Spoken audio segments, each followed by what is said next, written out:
Good evening. Pound for pound, the ITV's Survivor series seemed to me to be the most expensively pointless piece of television ever shown. But even twaddle has its uses and shows us something about ourselves. The backstabbing little schemer Charlotte won. Virtue had to be its own reward. The manipulating minx walked off with the million. In art, well, as in life, winning is increasingly all that matters. Self-interest is more important than the common good. Trust and integrity are either antique concepts or the last refuge of the naive. Machiavelli rules. So we have the richest bosses and the poorest workers in Europe. Bosses who hide the disastrous way they run big companies for as long as they can. Even the world's oldest and most respected mutual insurance company. I speak with some feeling here. And then they walk away from their impoverished members and shareholders, clutching big payoffs, without apparently a thought that this might be somehow dishonourable. They've won, who cares about the losers? Even winning sometimes not enough.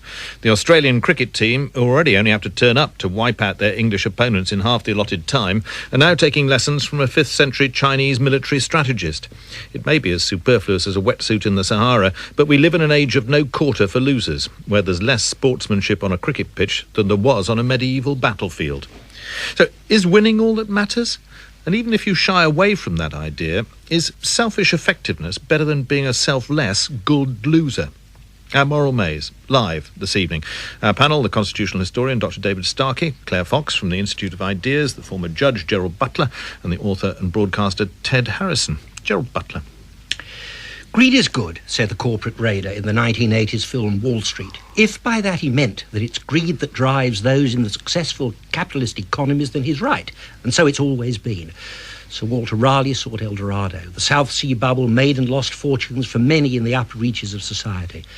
A large income is happiness, suggested Jane Austen, a sentiment clasped to the bosom of those boardroom directors who vote themselves vast bonuses and share options in addition to their vast salaries. The difference, and the only difference between the past and now, is that today all can join in the merry-go-round. In particular, television has opened the door to everybody, whatever their status in society, to achieve instant celebrity and the riches that go with it. That is how it is.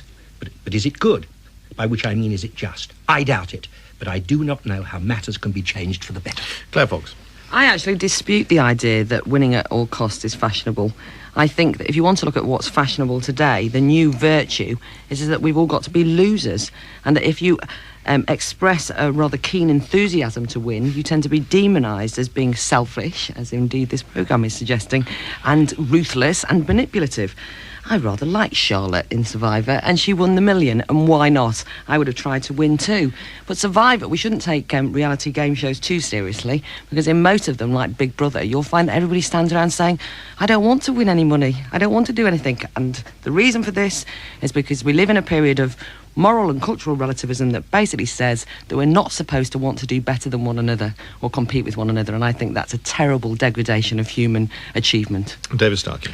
Gosh, well, Michael, you very often introduce some unfortunate witness with the words, can we proceed to unpack this?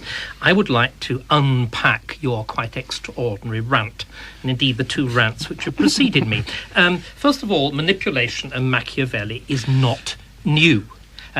Why we talk about Machiavellianism, who comes from the 17th century. Machiavelli, like Peter Mandelson, was also a failure. Unfortunately, Peter Mandelson was not subject to Machiavelli's fate and tortured, but anyway, his political career ended in ruin. Nor is individualism and competition new. What is new is a particular sort of rights-based culture in which we are protected from the consequence of our actions. And the oddity now is that we combine, on the one hand, individualism and the devil take the hindmost with a culture in which you are not allowed to lose. And it's the combination of the two. So, Gerald, you are right, half right, and you too, Claire, are right, half right. And I, needless to say, am wholly right. Is that 5 out of 10? How judicious. Ted Harrison. Well, do you remember the restaurant at the end of the universe in The Hitchhiker's Guide to the Galaxy? It's where the diners could watch the apocalypse and have a meal at the same time. And there was a marvellous creature of evolution, the animal who positively wanted to be eaten. You know, try this thick slice of my shoulder, it's delicious. It's called a consumer, isn't it? Well, it seems what's happened today is that we've all evolved into a state where we positively want to self-destruct. Millions of people are willing to be manipulated into thinking that winning is all, or wearing the latest brand label is essential. It's a set of attitudes which has no long-term future. It's very much ephemeral thinking. It's not a time today for anyone to be around who wants to plant oak trees for the great-grandchildren. Now, winning is a short-term fix. Allowing yourself to be manipulated by the advertisers merely provides temporary satisfaction. Today, contemplating consequences and contemplating eternity just isn't cool. Right, thank you, panel.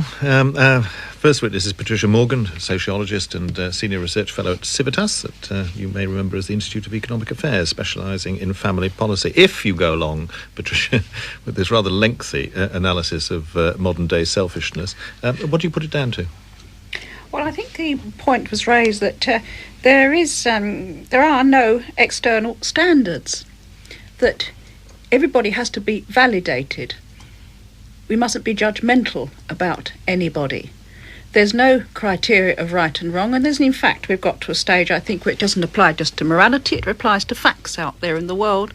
There's no such thing as true or false. We're all relativists. And we're all relativists. We're also all psychological or therapeutic beings. We've all got to be validated at every moment. We've all got to have high self-esteem. And I don't think it's a matter quite of winning, of being the winner. It's a matter of being seen to be winning. We've got to have our image continually reflected back to us. An interesting distinction. Ted Harrison, your witness. Do you think perhaps that some of the thinking of today, where the individual is at the centre, particularly through education perhaps, notions like child-centred learning, the liberalism that came about in the 60s and so on, is actually a natural and welcome reaction against the cults of uniformity and tribalism and blind obedience, which led to the First and Second World Wars? But it also has its own problems, doesn't it? That you get lack of a moral consensus, you've got a breakdown of any codes of behaviour, you've got a lack of integrity, you've got celebration almost of cowardice, you have self-esteem put in place of moral courage. Is this a good thing? Because you're talking really about identification within groups, maybe groups fighting each other, but within groups you have no solidarity. Well, I was thinking that if the pendulum has swung, maybe there's room for it to swing back to a certain extent. But maybe the trouble is that we have now got individually more freedom to choose. We haven't yet got the experience to know how best to choose. This might take a generation or two, but it's certainly a much better situation to be in than the one that was prevalent a century ago. I'm not so certain. How do we choose if we've got no external standards? How do we judge anything except to say to ourselves, right is anything I choose, and anything I choose is right? But you're in a desert, new absolute moral standards desert. Will evolve. They might not be uniform for the whole society. Different groups might have their own standards and so on. But in time, people will be able to take choices maturely, rather than blindly follow leaders as they did in the past. I don't know how that can come about, and if there is no external reference, I do not see how this can possibly come about. You talk about following leaders, but instead of it seems that we didn't just follow leaders, we followed also something called conscience, maybe. Now that's given way to what? Well, primitive rage often. People weren't following their consciences when they were gassing Jews in the concentration camps, were they? People weren't just gassing Jews, people were also fighting Hitler who was gassing Jews.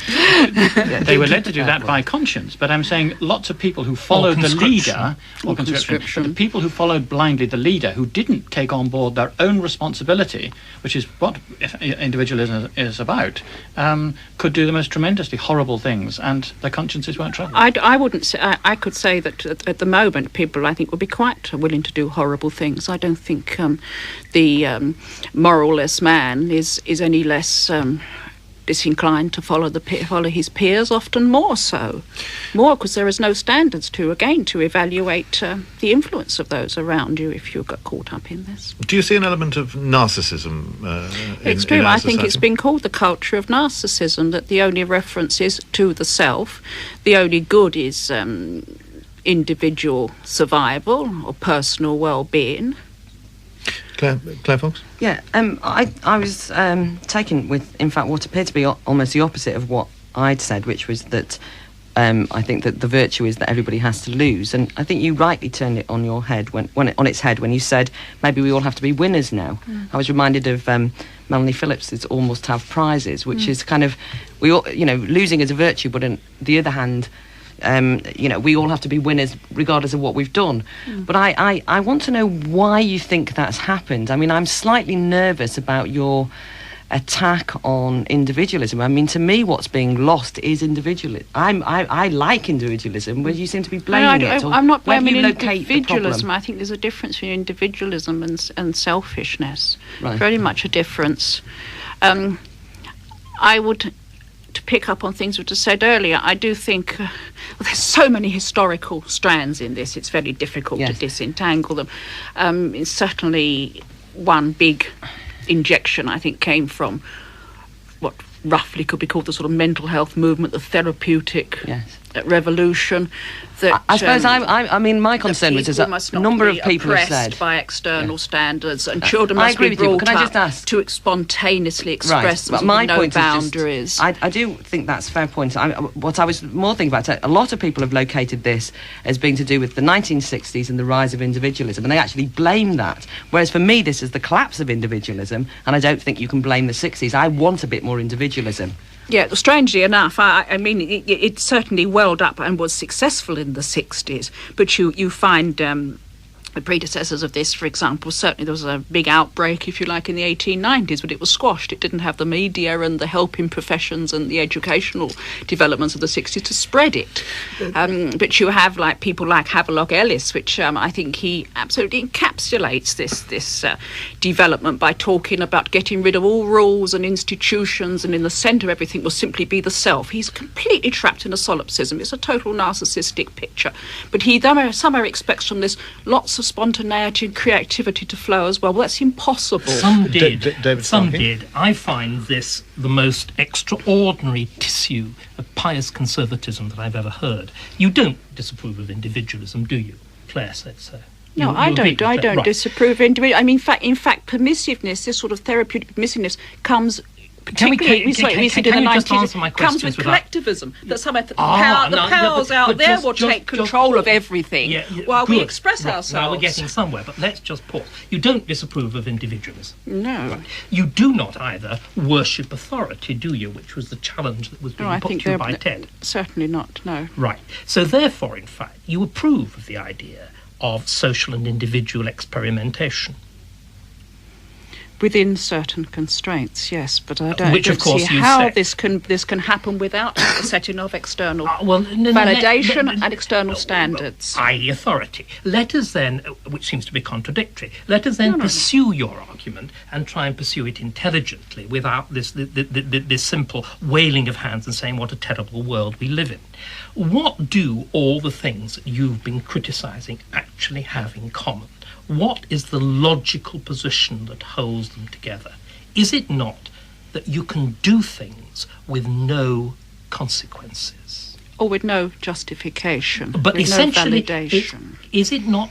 That's authority. I have no interest in that. No, well, without authority, you end up purely with coercion, because to get minimum social control even, you just have to rely on intimidation. You can't rely on anything else. You end up with a far worse position. But please, can we just investigate? I am trying to help you sort out the mess of your thoughts. I'm being very kind. That must be reassuring. It is very reassuring. Is it not, if we look at how we now bring up children? Mm-hmm. We bring up children, you call it permissively.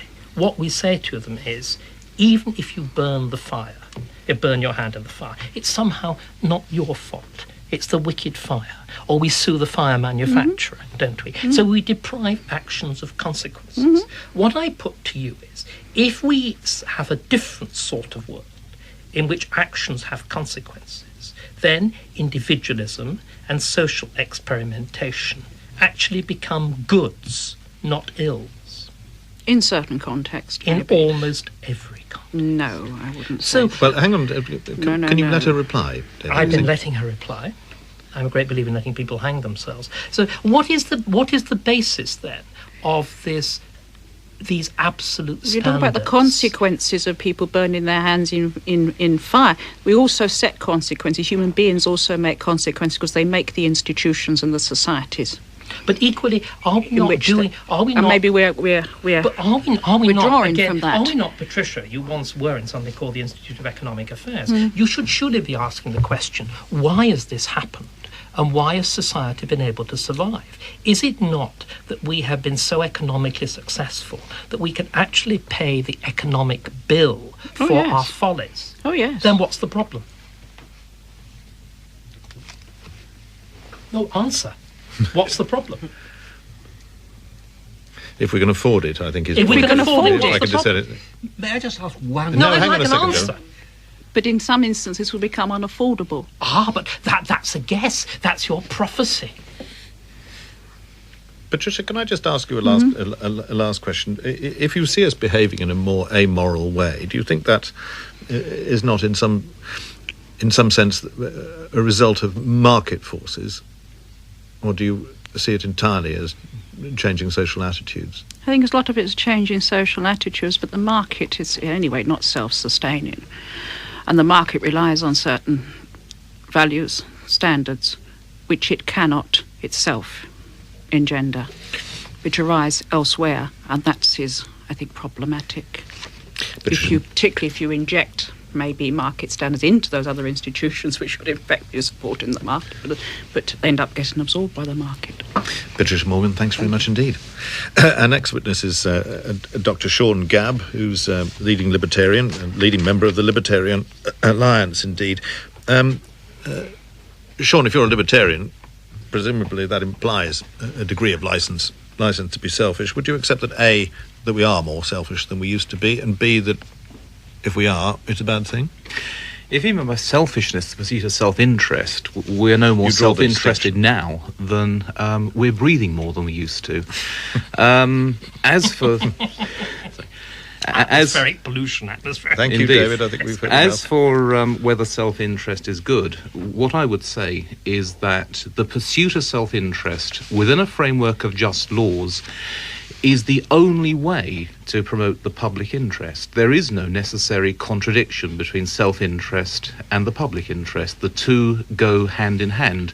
In those systems where self-interest has been, where attempts have been made to abolish self-interest, or it has been perverted by a bad framework of laws, you have not promoted the public good. You've promoted public catastrophe. Seems a slightly self-defining verdict there, but talking about verdicts, Gerald Butler, your witness. Dr. Gabb, is there any point at which acquisition of wealth becomes greed? Acquisition of wealth, which is based on the creation and trading of values, is never a bad thing. Yes. It is not from benevolence that my local shopkeeper gives me nice goods. It is not from benevolence that the BBC driver will take me With home respect, after you're this. not directing yourself to my question. What I want to know is this. Mhm. Does there ever come a point at which acquisition is so great that it can be properly called greed? Somebody who wants to acquire so much to the exclusion of personal happiness is behaving foolishly. But I would define greed as the desire for goods which have not been justly earned or justly granted. If somebody uses his personal connections or bribes a politician to give him privileges while he shelters behind a limited liability company, then that is greed. But if somebody creates values and trades those with people, that can never be greed. Well, I'm not sure you're not confusing All right, let's immoral look at- standards, no, no, if you let's like, look at- and corruption as against the acquisitive. Let's take the example of Elton John. His music is not to my taste, and some people might say that it's a terrible waste, it's greed to spend £1 million a year on flowers. But Elton John has created something. Extravagance, isn't it? It may be extravagant, but it gives him pleasure. He the has opposite. he has created things that other people are willing to pay to have. They've given him a lot of money, and you might call him greedy, but he isn't greedy. He has created something of value. He has sold it to people. He has enriched their lives, and they have given him a lot of money. And the piling up of money in that sense can never be greedy. But are there no social responsibilities for those who seek to acquire massive wealth? Or can they merely tread over everybody, within the law, of course, in order to get greater and greater wealth? If somebody behaves in a manner which in any moral system would be considered tasteless or uncaring of others' feelings, then that is wrong. But we need to be very careful about what we call greed. To call most pursuits of self-interest greed, as is often the case nowadays, is no more appropriate than regarding the actions of a soldier on the battlefield as murder. We must make a very careful distinction. Ted Harrison? There are, one gathers, a lot of people who, when they feel particularly down, will go out and spend. They'll, it's retail therapy. It can be a very nice therapy. It can be, well, what I was going to say is it's actually rather empty therapy. It's the therapy of people who have nothing else. It's the therapy of people who have no other deeper values to fall back on, rather than just glib materialism. It depends what you're buying. I went out and bought some nice CDs on Saturday, purely material objects. But as far as I'm concerned, they are the key to heaven when I play them. And many people who buy things are not buying mere material objects. They are buying things which they regard as beautiful or as happiness-giving in themselves. Key to heaven. Now, tell me which part of scriptures does one find that the key to heaven is buying things? The key to heaven, for me, is listening to Mozart. Not Elton John, we've already said. Not Elton John, I suppose. But what about the buying of huge amounts of material goods rather than the carefully selected occasional key to heaven as you've done?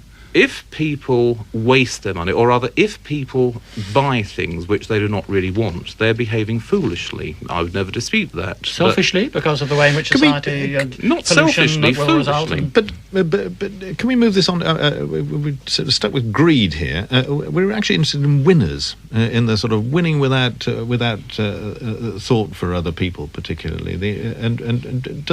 Is there not an element in a materialistic society that Ted obviously is so deeply sceptical about, of the strongest comes out on top and sits on the others?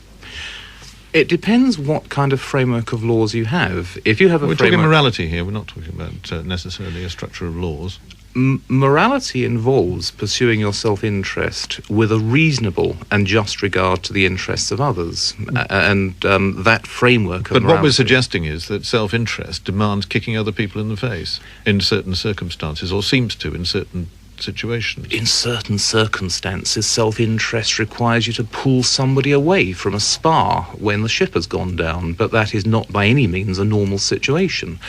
Most people have to do repeat business with each other, and so winning in business, which is the subtext here, winning in business does not involve kicking everybody else aside. It means peacefully cooperating. If you means want getting the customer hooked. It means the salesman of it means cigarettes, pleasing. for instance, want repeat business by getting people hooked on it. Sorry, with retail therapy. People who go out and they want 10 million buy the next people. brand label. 10 million people in the past 15 years have given up smoking. But let's not talk about smoking. It's a massive issue. The point is that in business, you provide people with goods and services that they want. And I think it's demeaning to individuals to say that they're hooked on advertising or they're somehow deceived.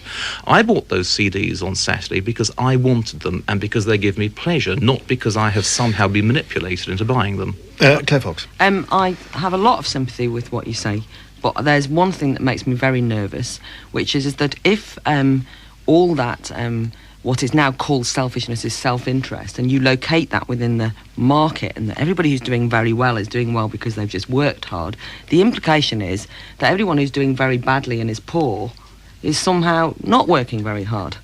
I mean, how do you deal with that? Some people are lucky and some people are unlucky, and you should never condemn people out of hand for being poor. So the market does not reward skill or talent.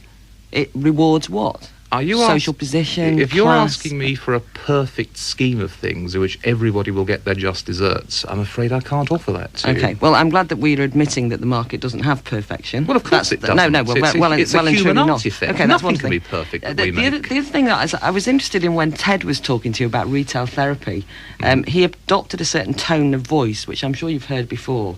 I'm a great retail therapy shopper. It's one of my favourite things that I like to do. You can't afford it, can you, Claire? No, but the point is that whenever I say I'm into retail therapy, somebody like Ted tut-tuts and makes out that I'm a nasty, greedy, materialist, shallow person who doesn't believe in anything.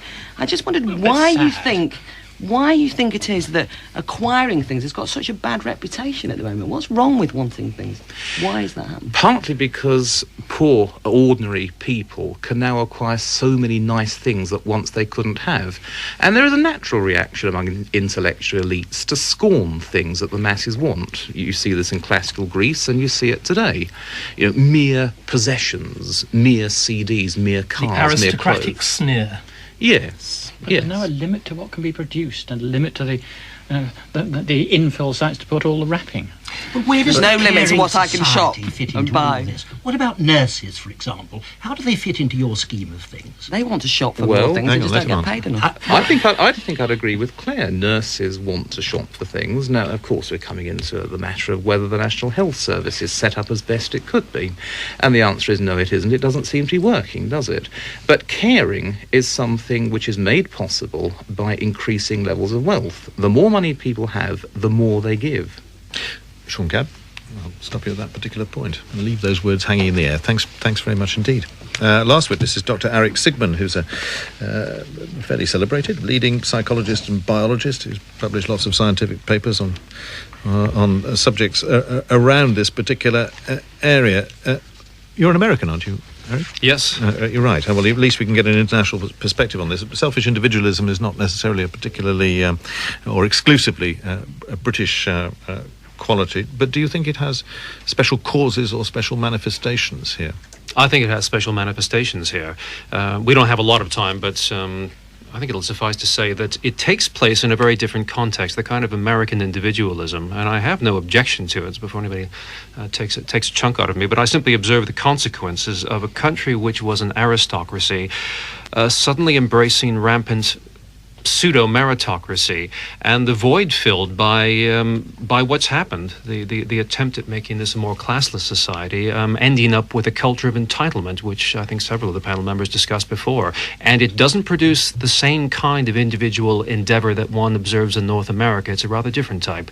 And interdependence, as such, is unfashionable now. It seems to be that if you look at the United States, and no doubt this is or will be happening here, both on the therapist's couch, as well as in society in general, the idea of being dependent upon people is a rather ambivalent state nowadays. That independence and empowerment, the idea that as an individual your first duty is to seek self-fulfillment and self-actualization, is something that we've embraced. We've been enculturated with that. And being sort of mutually dependent is not cool.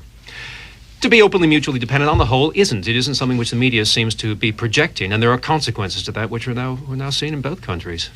Claire Fox.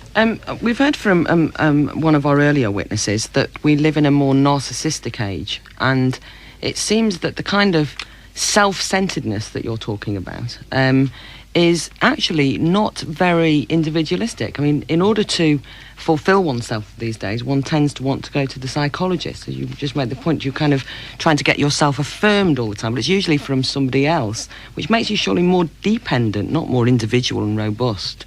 Well, it makes you more dependent upon someone that really isn't in your real life. That's the problem. You're subcontracting emotions, behaviors, transactions, and dynamics to someone who's a professional, which is really not the healthiest state of affairs. Without wanting to entirely or unduly have a go at your profession, Please although do. I do. Although I do, yes. No.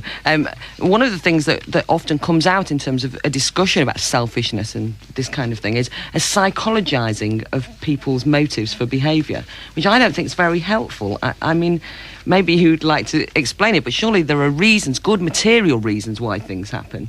But this idea of trying to understand every bit of behaviour because of the inner psyche, surely you're just helping fuel the idea that it's the inner self rather than any external factors. Well, that's of course Freudian us. psychology, looking for why your mother, in fact, caused you to buy a chocolate bar this afternoon. The behaviorist was simply look at the goal. You bought something because there was a reward involved and nothing more than that. So areas of psychology would interpret that behavior differently. I think there is an important point that I have to bring up, and really I have no strong feeling about this. Societies who become more affluent, on the whole, the United States, for example, when you look at them through studies usually referred to as the wellness index, you find that as a society does become more affluent and people do aspire and achieve things and win, social problems occur. The wellness index goes down almost inversely proportional.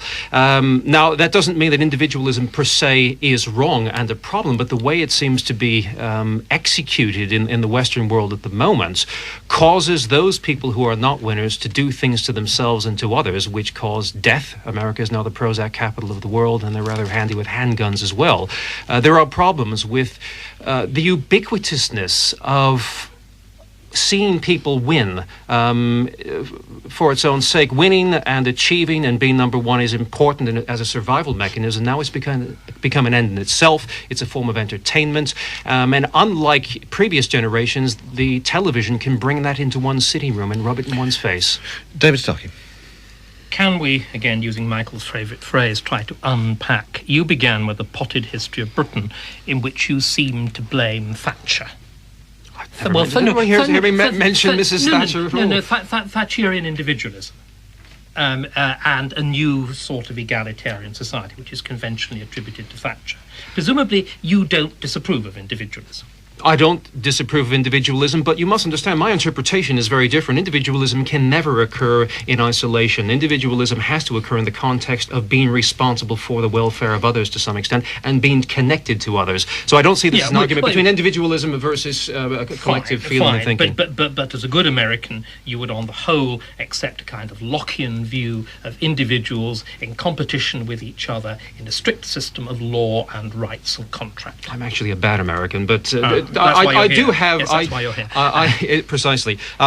Yes, I do think that it is unavoidable to have a degree of competition. I've been to countries where competition has been opened up in an American kind of way, and it's had consequences. But I always feel it's a question of where does one draw the line. These arguments occur every election. Right. Okay. So we, on the whole, think it's quite a good thing. And that it's obviously up to a point, and that it's very clearly associated with highly successful economic growth, which most of us quite like. Well, there's a problem with economic growth because there seems to be an assumption, and we're hearing complaints in the newspapers, our economy isn't growing as quickly as it should. Now, I'm not an economist. I surrender immediately. But it does strike me, is there anything in nature that grows continually and never stops? Cancer. Well, you finally die and it stops. And that may happen to our society. There are consequences to the economic growth, which we have to accept and either pay the price and say, fine, we're willing to pay that price or not. But we've sort of accepted individualism, we've sort of accepted economic growth. What I want to put to you is that our problems arise from what we could call a third way situation that we're in now. I mean, after all, what we want to say now is that you can have a child if you want a child, whether you are married or not, because of what? What enables you to have a child in our country, whether you've got a husband, whether you've got an income or not, you've got it because the welfare state? The welfare state pays you. Equally, we decide, if, like Michael, you make a stupid investment with Equitable Life because you're greedy, that there should be a body that compensates you for your own folly and greed, don't we? Some people would, yes. Others would say, well, it's a risk you took because you chose, as an individual, and you chose to invest with that particular company. Real individualism can only work when people, unlike Michael, are prepared honestly to accept the consequences of their actions. So if you have a bastard, you've got to pay for it.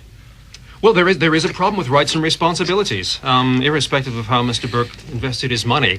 We're not referring to Edmund, are we? Ted Harrison. Should we be worried about the losers? We should be, because there are several consequences that, in fact, are going to affect us directly. One of them is crime on the streets of London. Secondly, we do have a problem with male suicide. This country has had extraordinary rates of male suicide, and year in and year out, in recent times, both the government as well as the organizations that deal with it do attribute much of this to males feeling like losers. So there are consequences that can be quantified, and we might be willing to accept that. High suicide rates might be fine if you're a winner. If you're not, or you're a family member of someone who's committed suicide, you might think rather differently. Joe Burton? The problem that I see is this.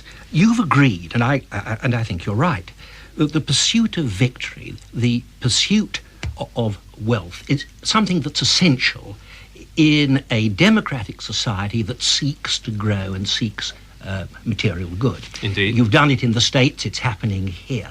You also go on to say, but it reaches a point where it does harm. Yes. Now, what I don't know, and no one has yet told me, is how you managed to decide and determine when that point is reached, and when it is reached, what do you do? Think of it practically, if you would, because no one's really addressed Okay, this. one of the things that's happened, it isn't a question of how affluent we've become. There are two other factors. One of them is the gap between those who've made it and those who haven't, and the width of that gap will determine the level of dissatisfaction. But more importantly, we now do have global electronic media, which creates a state of, I think the Archbishop of Canterbury referred to as stimulated impermanence, and living vicariously through the pursuits and winning of others. Come on, you're not giving me an answer. In simple terms, what is the answer to my question?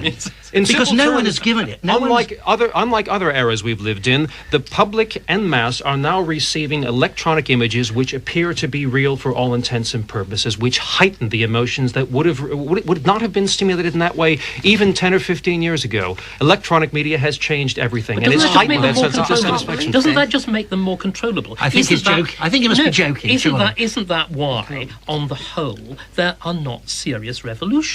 That you get these enormous gaps between rich and poor, and the poor sit on their bottoms watching Big Brother. In other words, the psychologists would say they're passive aggressives. Passive aggressives. That's a good line to finish on. Eric Sigmund, thanks very much indeed. David, there is a point here, isn't there?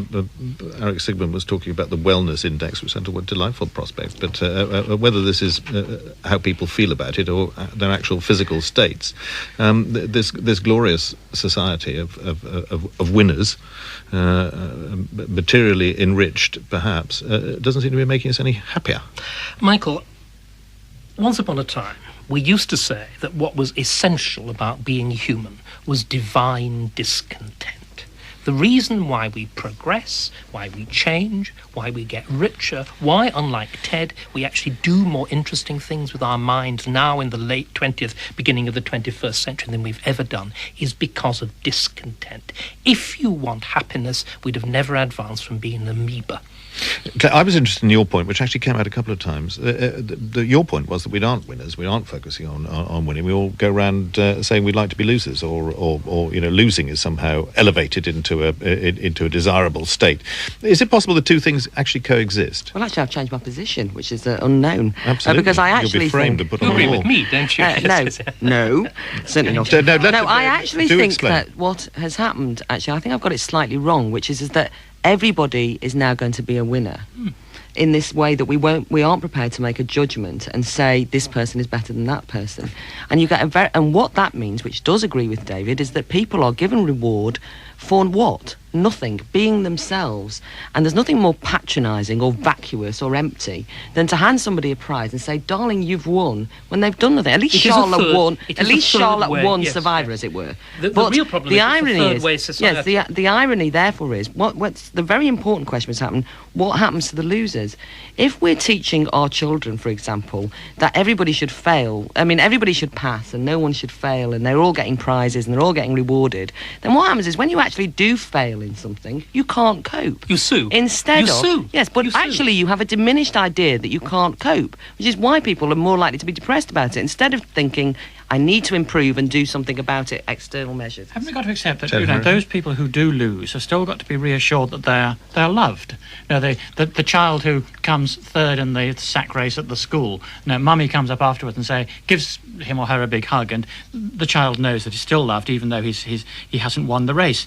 And widen that out, that as people, generally, whether we lose or win, we've got to have some other way of knowing that we still have value to somebody or something, which is perhaps why, if one then broadens it out to look at why there are still, despite all the pressures in modern society, still millions of people who have a religious faith who believe that there has to be some ultimate body, some ultimate person, some ultimate something that will validate they themselves, see them as individuals, and see them as individuals who can be loved even if they're losers. We're doing a real disservice here. This is just the divine lollipop. No, but when I taught people with mental handicap, which I know is not the correct terminology, we used to always give everybody a gold medal when they went in the swimming. And the reason we did that was because we didn't want them to be upset. We didn't want them to feel like they were losers. You're advocating that as a social policy for adults, which just about sums up how you think that human adults should be treated. Gerald Butler? Of course, we've got to have losers and we've got to have winners. Otherwise, the law couldn't make a profit. Never mind about the law. I'm not interested in that in the slightest. But let me go on. The curious paradox we have at the moment, at the time of a Labour government, is that the gap between the rich and the poor is ever greater. Now, it seems to me that this will eventually become, if it isn't already, and I suspect it is already, so socially corrosive, now I may turn to the law, that the criminal courts will become even fuller than they are now. But then the question arises, and I do not know the answer to it, perhaps you have one, what do you do about it? We know taxation doesn't work. Tax the high paid, they go elsewhere, or they find ways of avoiding tax. So one can rule that. Anyway, there's very little tax to be gained from taxing the very rich. So what does one do? Or are we going to go on forever and ever with the poor getting poorer and the rich getting richer? Or, perhaps to put it another way, the gap between rich and poor expanding? Is that something worries you, David Starkey? What nonsense. The poor are not getting poorer. The rich are getting richer, and there may be a very slight widening of a gap as compared, Speak for yourself. As compared with David. the 20s, 30s, 40s and 50s, which were a wholly atypical period, and frankly, one that I am absolutely delighted to have got rid of. The thing is, Claire Fox. one thing that I'm concerned about... Crime is the price of freedom. One thing I'm concerned about is that the poor, whether they're poorer, richer or whatever, are being patronised. And they're actually being talked at in a sneery voice that when they have the nerve to want to aspire to have more, to want to win the million, to want to actually get richer, they're suddenly given a moral lecture about we live in a greedy society. That's what I find distasteful. Patricia Morgan, Ted Harrison, Patricia Morgan, just before she was strangled by David, asked the rhetorical question, where is conscience in all this? And you blinked rapidly. Obviously, this resonated with you. It didn't with David, needless to say. But the conscience has got to be something which is faced by those who are getting richer. Obviously, in absolute terms, the poor are not getting poorer. In absolute terms, I accept that completely. But it is the gap, and it's the envy gap. I remember talking to a chap who had he was an Anglican priest, had a parish in the East End of London, and he said it's not so much poverty these days, it's a poverty of self-esteem, it's a poverty of self-worth. Oh, no. Now, I can hear the groans going around the table at that particular point, but I think you can't dismiss that. If all the values that people are being given, all the benefits of the wealth are just, come and shop here or shop there or buy this or buy that, those are such shallow values, and there are so many better values to pursue. You want to replace them with the rich man in his castle and the poor man at his gate, all doffing their hats to each other in a nice integrated society. That's utter nonsense. Nice No, the poor man goes up his castle and the rich people and the poor people can go and look at it. All right, I'm going to leave it there. That's it for this week. From our panel, David Starkey, Claire Fox, Ted Harrison and Gerald Butler, and from me. Until the same time next week, look after yourself. Only yourself, of course. Don't bother with the rest of us. Goodbye. The Moral Maze was presented by Michael Burke and produced by David Coombs.